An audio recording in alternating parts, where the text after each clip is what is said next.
بسم اللہ الرحمن الرحیم نحمده ونصلی ونسلم علی رسولہ الکریم وعلی آلہ وصحبہ اجمعین۔ کیا ہمارے رسول صلی اللہ علیہ وسلم کا نام پاک اذان میں سننے کے وقت انگوٹھے چومنا جائز ہے؟ کیا انگوٹھے چومنے کے مسئلے پر دلیلیں موجود ہیں؟ کیا انگوٹھے چومنے کی ممانعت پر یعنی ناجائز ہونے پر بھی کوئی دلیل موجود ہے؟ آئیے ان سوالوں کے جوابات حاصل کرتے ہیں۔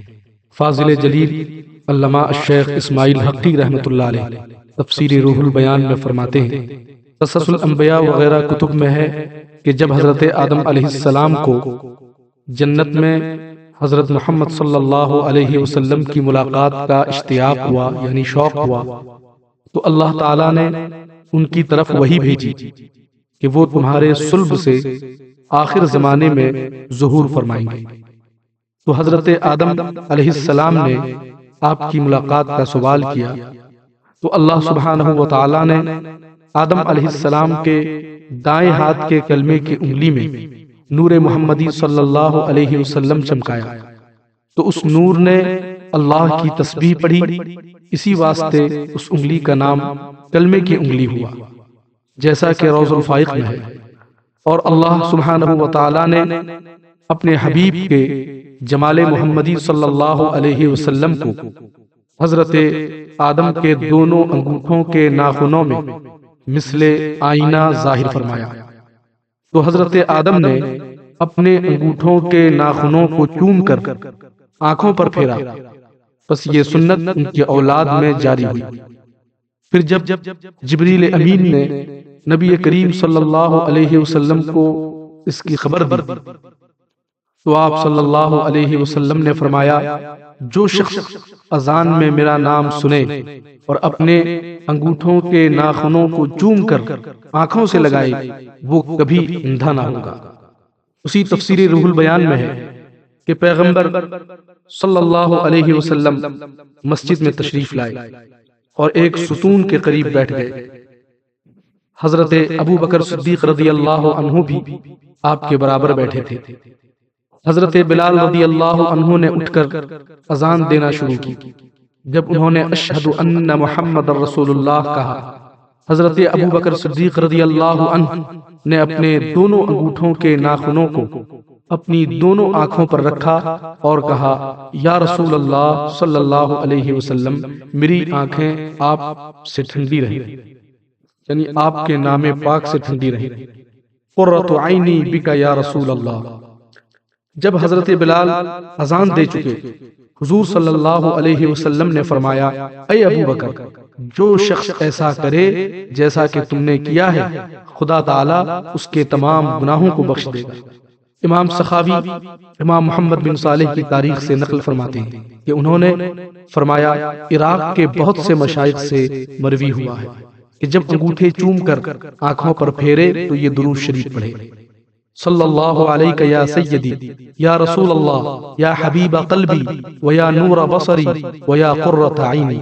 انشاءاللہ کبھی آنکھیں نہ دکھیں گی، اور یہ مجرب ہے۔ اس کے بعد امام مذکور فرماتے ہیں کہ جب سے میں نے سنا ہے یہ مبارک عمل کرتا ہوں، آج تک میری آنکھیں نہ دکھی ہیں اور نہ انشاءاللہ دکھیں گی۔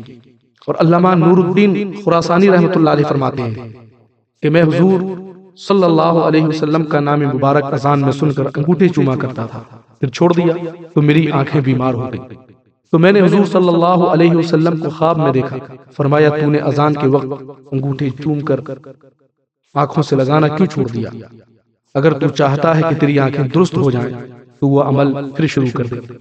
بس میں بیدار ہوا اور یہ عمل شروع کر دیا تو میری آنکھیں درست ہو گئیں، اور اس کے بعد اب تک وہ مرض نہیں لوٹا۔ یہ واضح کر دوں کہ اس موضوع پر بے شمار روایتیں اور کتابیں موجود ہیں، سب کو ذکر کرنا یہ کوئی آسان کام نہیں ہے۔ میں نے ان میں سے بس چند کا ذکر کرنے پر اکتفا کیا ہے۔ البتہ انگوٹھے چومنے کے کچھ جسمانی اور اخروی فائدے یہ ہیں جن کا علم ہمیں روایتوں سے حاصل ہوا۔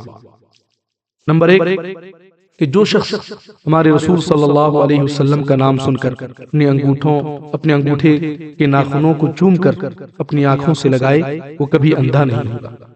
نمبر 2، جو شخص ایسا کرے خدا تعالیٰ اس کے تمام گناہوں کو بخش دے گا۔